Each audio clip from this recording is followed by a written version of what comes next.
This is Karen with newclevelandradio.net, and it is time for Grief Believe. And today, Alison is going to be leading us. It seems like our group is getting a little bit smaller, but it really isn't.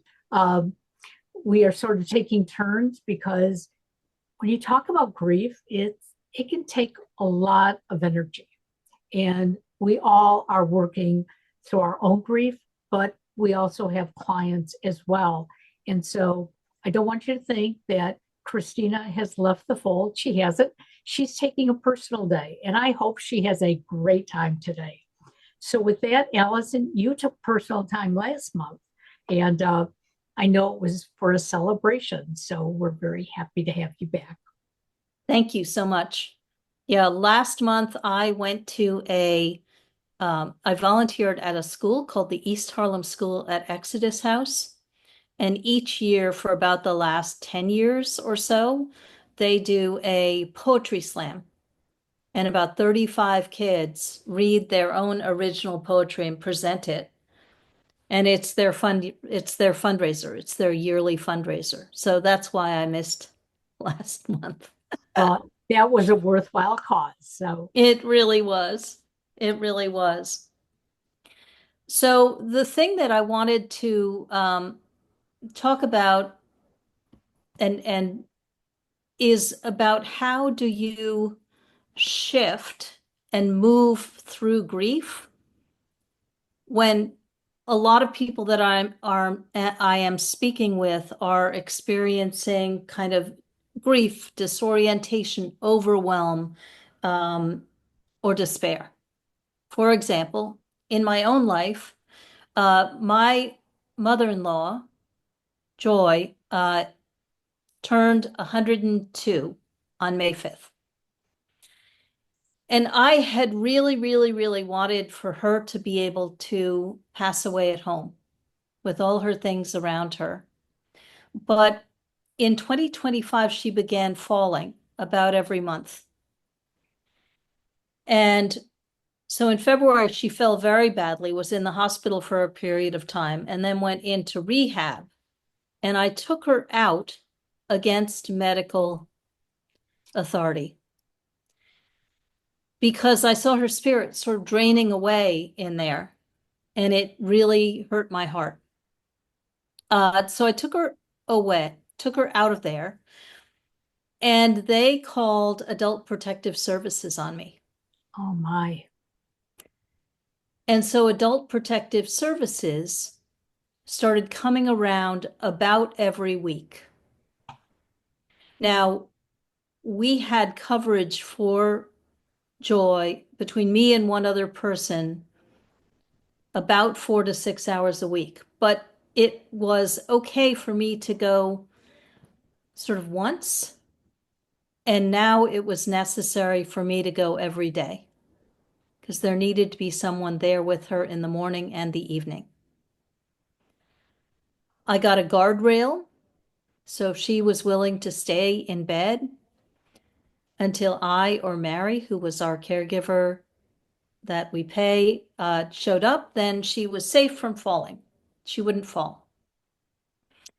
But from the day after I brought her home, she started crawling out the bottom of the bed. She had no energy when she was in the rehab. We would come in and she would be in the dining room and her head would be on the table. Oh, And it hurt my heart, so I took her out. But it was very scary to have Adult Protective Services come every week.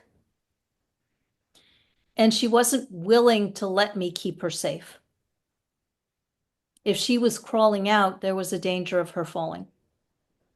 So the first day after I brought her home, I came in and she was sitting at the piano and she'd been playing the piano for a couple of hours. So I did the right thing, except, Adult Protective Services started coming around and I was afraid of being put in jail. So as you can imagine, this is very confusing, very overwhelming, a lot of in 2025, a lot of additional caregiving, which brings up a lot of grief. I wanted her to be able to pass away at home. And increasingly, it was looking like that wasn't going to happen. It wasn't going to be possible. And for any in our audience who are in this position where you are taking care of someone, it is a brutal decision to make, to be unable to fulfill the person you're taking care of's desires and your own desires. But something's got to break. So in April 21st, she fell again. And she asked to go to the hospital. And she was in the hospital before she got a bed for 27 hours. My God. 27 hours. 101-year-old woman. And at that point, it was clear to me that my next move as her healthcare proxy was to get her into a nursing home. With her asking me at least every other day, when can I go home? Oh, When can I go home? She's alive, but there's grief in that. yeah. And there's, I had a deep sense of failure, a deep sense of betraying my husband because this is his mom. And yet, so I'm having these conversations in the midst of all of this myself. And because she doesn't remember all the time, I had to have this conversation about she was never going home again, over and over and over again. I'm sure that some of our audience can relate to this experience. So she's in the ambulance. We're going up there, and she says to me, "How could you do this to me?" And I just, oh my gosh. My heart just broke. But there was no choice. At the point where she was falling every month, there was no choice. I don't regret pulling her out of the rehab AMA. I don't regret adult protective services coming and scaring the living daylights out of me, because she got another almost a month in her own home before I had to pull the plug on that. And that was worth it. That was worth it. Not easy. Yeah. Going morning and night, but totally worth it. So now she's in the nursing home. They're taking good care of her, and she is fading, but she's very strong, and she could still live a long time. I moved her in there a week before her 102nd birthday. Oh, and brought her balloons and had friends come, and we had cake. How is she doing, Alison? How is she adjusting? She is asking less about when she can go home. She kind of asks periodically. But she seems, as I've brought more and more of her things there, she seems to have sort of started acclimating. She's still not really interacting with anyone. She's still not participating much with PT. But I have arranged sort of a schedule of people to come visit her on a regular basis. May was all about clearing out her apartment she lived in for 60 years. Mm. And that was, so memories of her, memories of my husband. So much 5 grief. boxes of photograph. Oh yeah. so much grief. Oh my goodness. And I don't know that people really understand that grief can happen in so many different ways. And that experience that you had so many layers of grief involved. Oh my goodness. That's Yes. a lot. And Yes. 2025 was the year that you were basically starting over yourself. You know, you've moved, Yep. you're with your partner, and that takes some of that joy out of it when you're doing something that you have promised you wouldn't do. And that's something that I think we all have to understand. Sometimes we make promises that we have to fall back on. We don't have the funding for at-home care, but yet there seems to be funding if you go into a nursing home. And Yep. I do know the Home Care Association is really working on trying to reverse some of that because people tend to do better when they get to live out their life at home. But for Yep. Joy, her life at home was you, her therapist, and her other caretaker. Me and one care, Yeah. me and one other caretaker. Okay. But That's it. Didn't she have a physical therapist who came and worked with her? Yes, he came periodically. So she had 3 people, okay, but she was happy with that. She was Yep. content. We got to give her a lot of credit at 102 years old to have done as much as she has on her own. Yeah, absolutely. By the end, because of the expense of paying a caregiver, and I could only afford one person at the end, so I was holding a big weight. We were $500 short every month. Wow. That was coming out of me or begging her relatives or, so then that adds another layer of grief, another layer of stress, because this work, this caregiver work is underestimated and undervalued. Absolutely. However, this is not where I wanted this conversation to go. So I'm going to shift it back. I think it's really important that we talk about all these layers and all this grief because there are so many places and passages and as Kristy said, layers of the thing that have to be contended with. And so the question is, from all of that, how do you still keep including self-care? How do you keep moving forward and moving up? How do you allow for moments of joy? And so everyone grieves differently.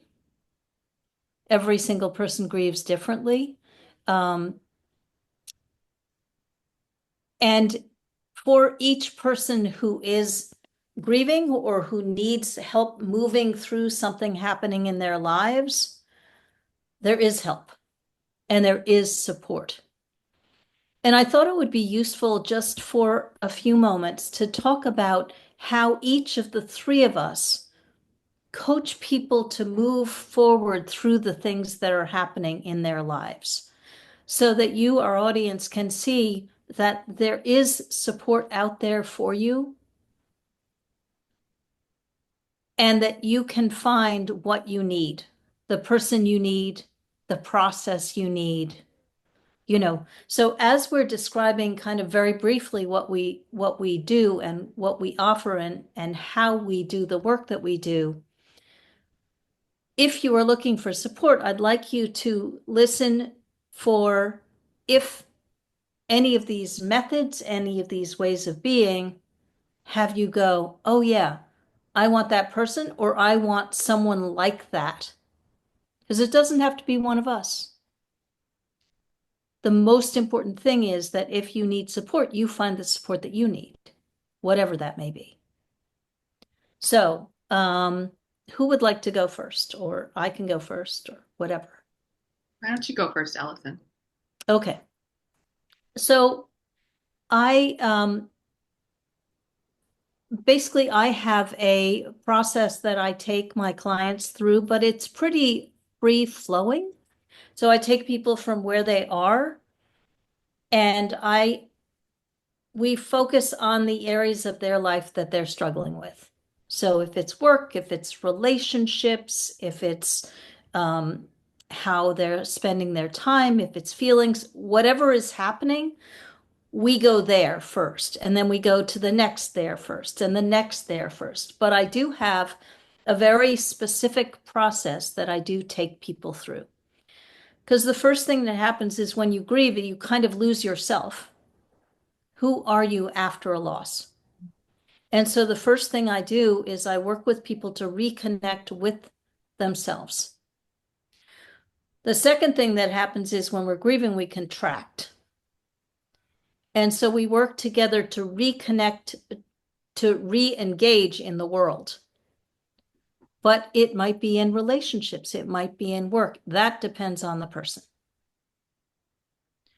So I'm really starting with where people are and taking them through. The next thing is your identity changes because we identify ourselves with who we are as connected with someone. So my husband died, I was a wife, then I was a widow. Well, what the heck was a widow? I didn't know. And so I needed to figure out who I was after the loss because I would never be exactly that person again. The next thing that happens is that our networks fall apart. People step up, step back, or step out. I had a friend who said some of her C people stepped up and some of her A people left. And it surprised her. There were people who could not handle what she was going through. Too much for too long. And so rebuilding networks, but rebuilding networks based on reinvent yourself, because who you are now is not who you were before. What you needed then might not be what you need now. So a wife who has a husband has that husband to be doing many things with. I was stunned at how many holes were left by his absence. And then the last thing is reset your path forward. One of the things that happens for people who are grieving is that what rises up is what matters to them, like really matters to them. So the places in their lives where they've shrunk down and compromised become much more painful. And they are much more unwilling to just go along to get along than they have been before. So I work with people where they are, and we just look at each area, whatever's most important to that person, and move them through these 5 stages. That's what I do. Okay. Do you want me to go? Do you want Yeah, to Go for it. Okay, so I am a grief recovery method specialist. And the grief recovery method is exactly that. It is a method that we go through. So when someone comes to me, we usually have a conversation first and just talk about what has happened. A lot of times nobody has even asked them, tell me what's happened. And so we start there, just what's happened, and we discuss the grief recovery method and whether it would be a good fit for them or not. A lot of times I see people after they have been to a therapist. And I had the exact same experience myself. I had been through therapy for all of my grief, everything that I had, gone through. A regular therapist, I saw a grief counselor, and I still was just like, they were wonderful and they helped me a lot. They helped me to understand that it was okay to feel what I was feeling. They helped me to be able to put words to what I was feeling. But what I found was I just kept ruminating on the story, on the relationship, what happened, why did I do that, feeling guilty, and just carrying this around still. And I remember I would just say to my husband, I have to do something. I don't know what it is, but I need to do something. And I didn't even know what that meant. I just felt in my bones like I had to do something. I can't keep these conversations in my head going and going and going and living through the guilt and living through And typically that's when I see people. They come to me because they're like, I've been through therapy. I don't know what to do now. And the grief recovery method is a method that you actually go through step by step. There is homework involved that takes you from this place of this carrying this incredible pain and oftentimes guilt and frustration and anger and all of the other emotions that make up the whole grief experience, usually the negative ones, because there are some that are positive, which people don't realize, but there are. But those feelings of just things that you wish you had done differently, of things that you had expectations for the relationship and they're gone now. And if you had a negative relationship, you've now not only lost the person, but you've lost the ability to correct that relationship. So you're double grieving. You're like, I lost the person, but I thought I had time. I thought I had time to make it better. And so it's complex. So what we do is take you from this place of carrying this incredible pain around to a place of healing. And a lot of people don't realize that that's a possibility. I always tell my clients, sadness is okay. Sad is to be expected. You lost somebody, or you lost the ability to have a positive relationship with that somebody, or both. And that's sad. We're not going to get rid of sad, but we can do something about pain. You do not have to carry that pain around. So we do go through this very specific process to take you from that point of pain to healing. And the first thing we do is we learn about grief, because a lot of people do not understand grief. And they don't understand why oftentimes when people are trying to comfort us, we feel angry and frustrated. And we're like, well, no, they're just saying these things to help. But oftentimes, because our society doesn't understand grief, people say things meaning well, but they're hurtful things to say. So we kind of go through that and learn about grief. And then we take a deep dive into our grief history. We kind of look at all of the grief in our history. And then we really hone in on one specific relationship, and we go really deep into that relationship. And that oftentimes is the relationship that the person came to me for. And sometimes it's not. Sometimes they're like, oh, this relationship hurts so much because this one hurt even more. So a lot of times they switch that, and we go in and do a deep dive into a different relationship. And then we work through that. And then that brings us to this place of, I know for me and every single one of my clients that I have had, this place of just like, almost like lightness, like, oh, I feel so much better. And the point isn't to forget about that person. That's the other thing I don't think people realize. You will have a relationship with the core people in your life, the people that are important to you for the rest of your life, whether they are here or not. You will have that relationship in your heart and in your mind. And what we want to do is make sure that that relationship stays as healthy as it possibly can. So that is, I hope I didn't go into too much detail, but that is in a nutshell what we do as grief recovery method specialists. That's great.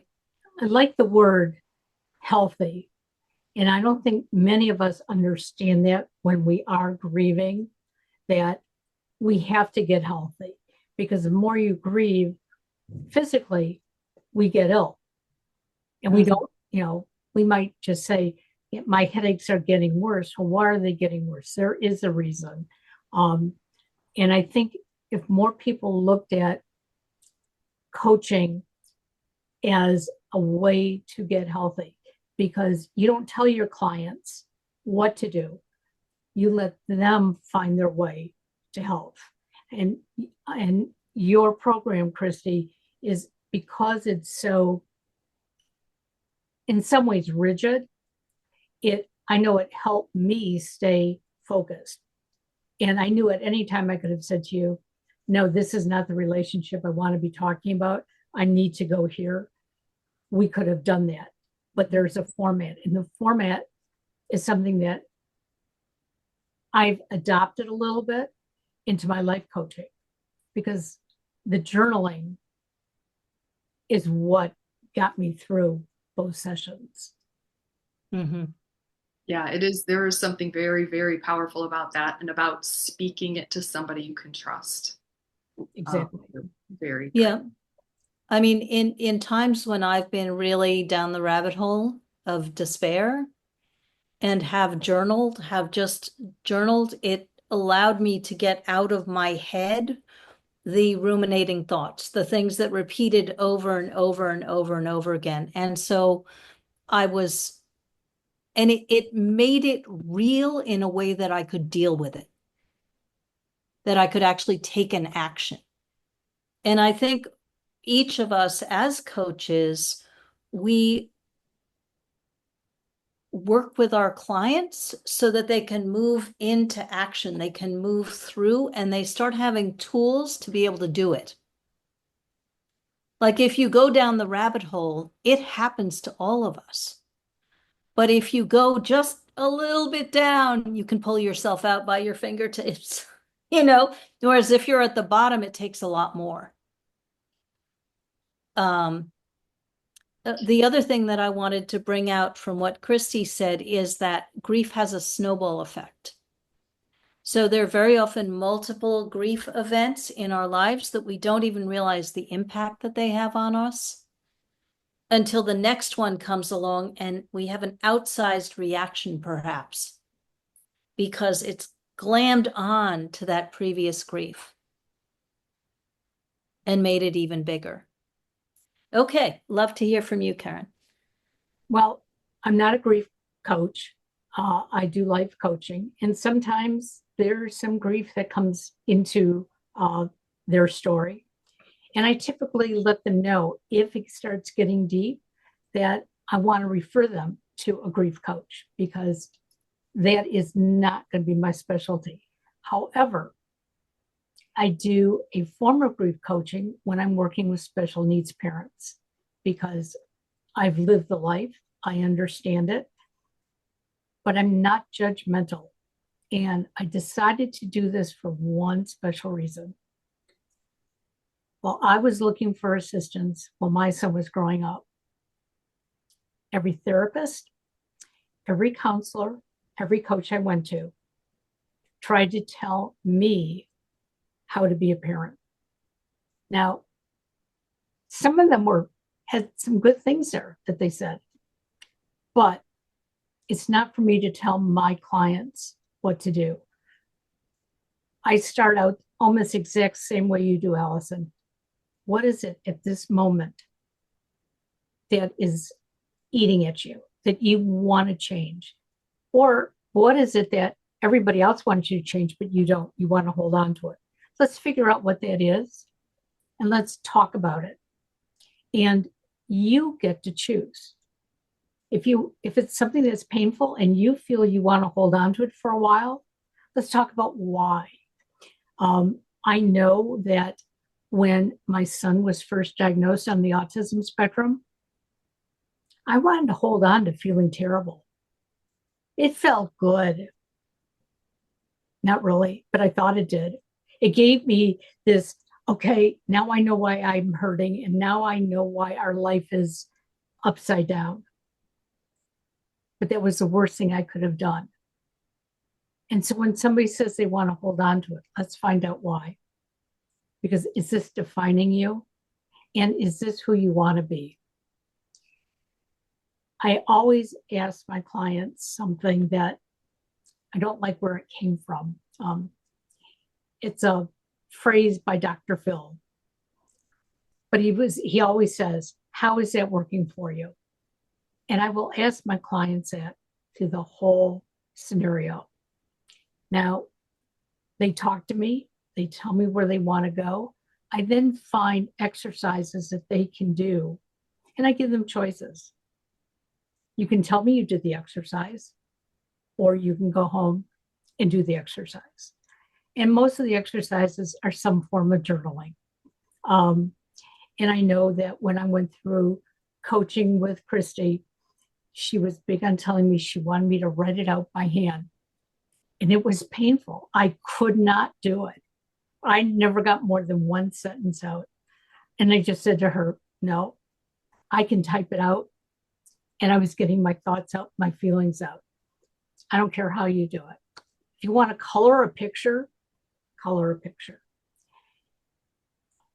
I think that what is happening, what I'm seeing with my clients and other people who are asking for help today, we're grieving about so many things.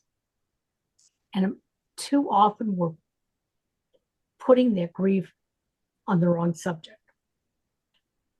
I was having a terrible time a month ago, and I blamed it on the fact that my husband was working out of town and I was lonely.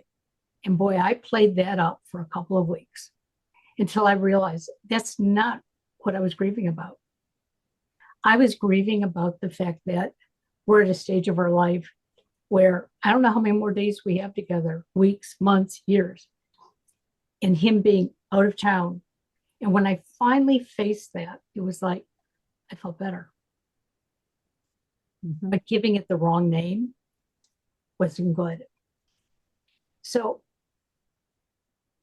I think any kind of coaching you can get where you can talk to somebody who's going to listen to you. And I hate to say this to clients, yes, you're going to pay for your coaching, but sometimes it's better to pay for somebody to listen to you than to share that with your best friend who may judge you. And we don't want judgment. Yep. Just real quickly, too, I just want to mention because Christina's not here, but Christina is also a grief recovery method specialist. Christina works mainly in groups, so you can do this in a group setting or you can do it one-on-one. I strictly work with one-on-one clients. It's a little bit different, but the process is exactly the same. But I did just want to mention that since she's not here. Terrific. Thank you so much. Yeah, I wanted to kind of raise up something that Karen said. It's sometimes very hard to get to the root of what's really painful by yourself.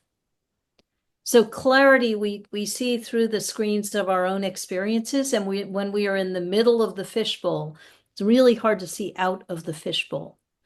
And so it can be really helpful to have someone who can ask the right questions about whether, the example that you gave was great. What was the real problem? What was the real pain? And it wasn't actually the smokescreen part, right? And we very often as human beings choose the easier answer. Oh, yeah. So, for me, putting my mother-in-law in a nursing home, one of the questions I asked myself is, does that make me a bad person? Does it make me a bad person to need to take care of myself? Does it make me a bad person this summer will be the first summer in 7 years where I will be able to go on vacation for 2 weeks and not have my ear out for the med alert people calling me and not have to chase down the EMT station that went to see her to see if there's a real problem, because I might have to fly home. I can go away and she'll be taken care of. And that makes me incredibly joyful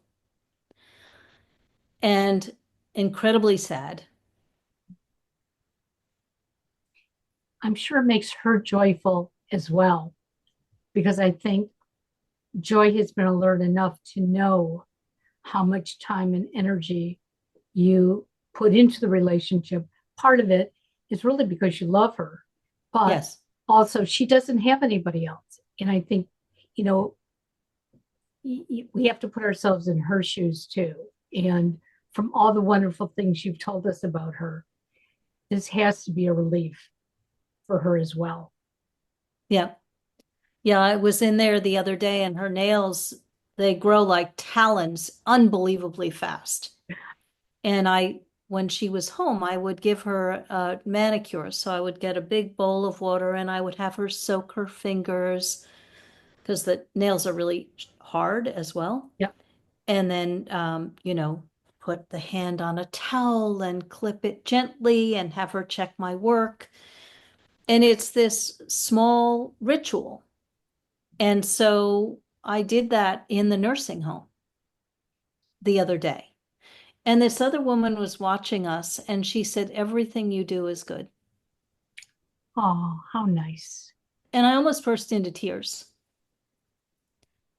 because, as people, if you're taking care of children, if you're taking care of elders, if you're in a relationship, if you're trying to take care of yourself, we have these feelings sometimes of we're not doing enough. We should be doing more. And one of the reasons that I fell and I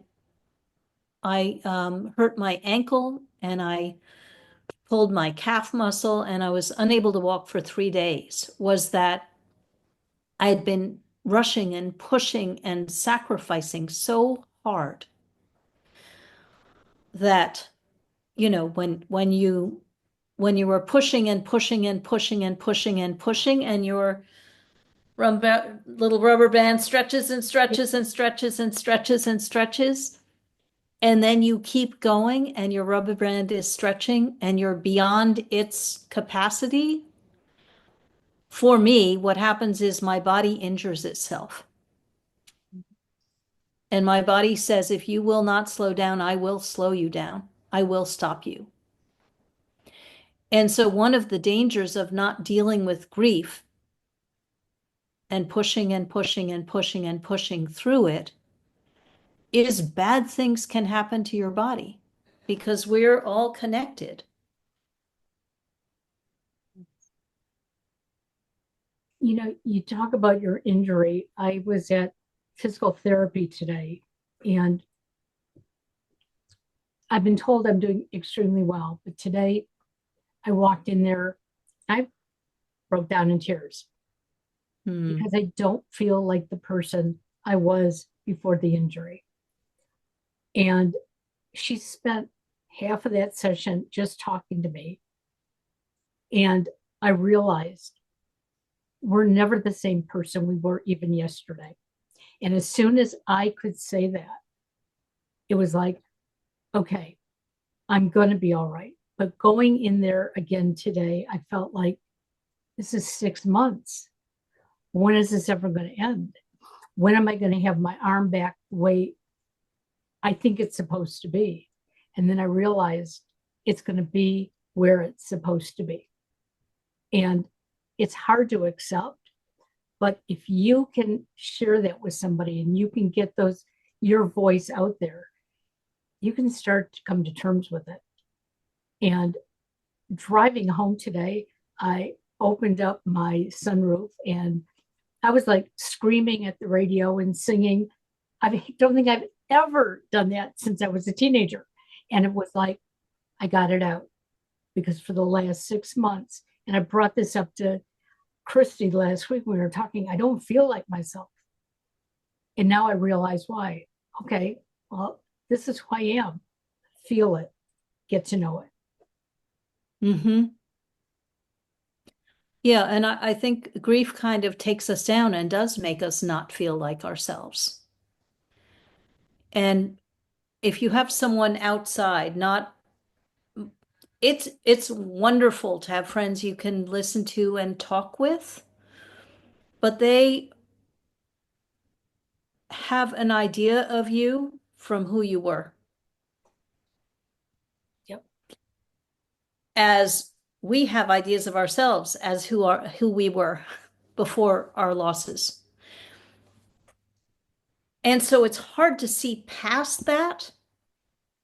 And sometimes someone else can interject a new possibility. Because as human beings, we trend towards joy. That's our natural bent. So if we get caught in a grief loop, then it's hard to get out especially because very often when we're grieving, at least this is my experience with my clients and with myself, your head and your body get disconnected. So there's wisdom in your head, in thinking, but there's also wisdom in your gut, in your body. And because pain occurs in your body, for my clients, a lot of clients sort of jump out of their bodies to not feel the pain, and they start living here. And so reconnecting all of them so they have access to all of themselves allows an opening for them to move forward in a different way. Yeah, we talk about that too in the grief recovery method, just allowing those feelings, because what you end up doing is pushing away and holding it away, all the grief, all the pain, all the heartache, because you think you can't handle feeling those emotions, when in reality you're prolonging the process by doing that, by shoving it away and trying not to look at it, because you're still playing out in your body. It's still playing out in here, whether you're thinking about it or not. And like you both have said, you will get sick. It's going to come out one way or another. You're either going to get in an accident, you're going to fall and hurt your leg, or something's going to happen, or you're going to get sick, because you need to allow those emotions to happen. And so I love that, like, connecting back again, because that's so important, and it's necessary to go through this process and come out in a healthy way in the end. So Yep. That's the other thing I don't think people understand. If you allow those feelings to happen and come up naturally, you're not going to get stuck in them. They're just going to flow through you, and there will be another emotion, and there will be another emotion, and that emotion may come back around, but allowing them to happen is really important. And know that you're not going to be stuck there forever, unless you push those emotions away, and then you're prolonging the whole process. Yep. I talk about them a lot like clouds. Mm. Feelings are like clouds. They go by unless you grab onto them. I remember when I was 25, I went to my cousin's wedding, and my next brother down was going somewhere after, and he died that summer. And I didn't get to say I love you at the airport. It didn't occur to me. We were just flying different directions. And for several years after that, when I was hysterical if I did not say I love you to everyone I parted from at the airport. And it took me a very long time to realize that this experience was embedded in me. The grief and the not being able to do that action carried forward, and I didn't even know why. Makes sense. But that's more common than you think. And they say that, we never know when it's going to be our last goodbye. My father used to make a whole procedure when we would come to visit of greeting us, and then when we went to leave, of saying goodbye. And sometimes I remember my youngest son, Alex, he would like push his grandfather away and go, okay, enough kisses already. And my father said, there's never going to be enough. And my son remembers it to this day. That's what makes him smile when he thinks of my dad. So, but there could be a day that we're not even thinking about it, and we don't say goodbye to somebody, or we don't tell them that we love them. But I think if we try to do it as much as we can, and when it means something, then if you miss one day, it's not going to hurt as much. And I'm sure your brother knows how you felt about him. Oh, yes. Yeah, he does. Well, I want to thank you for leading today. I'm going to be honest with you. I talked to Kristy earlier this week, and I said, I think I know how you want this to go today, but I'm really not quite sure. And I think you did a remarkable job, because even though we've talked about different forms of coaching, I think they got to really see it more between the two of you, and understand that if we're not the right ones, that's okay. Kristy, I'm sure you have a whole list of people that you could refer to. Alison, the same thing. And probably 50% of the people that I have on my podcast are coaches of some sort. So there's somebody out there for all of us. Can I And, ask a question real quickly? sure. Then do you work then with clients online? Yes, Okay, I do too. mostly. I just wanted to make that clear Yeah. to the audience out there that this is available. I work with people all over. Actually, I can work with people all over the world, but all over the country. Me And I too. assumed you were the same, but I just want people out there to know that we're available. Doesn't matter where you live. I'm glad you brought that up, because they may be assuming differently. And I do all mine over Zoom. So that way it's convenient. You're in the privacy of your own home, and I'm in the privacy of my office. With that, we're going to say goodnight, and we will see everybody after the 4th of July. Have a great time. And tell Joy we're thinking of her, okay? Thanks. Bye-bye now.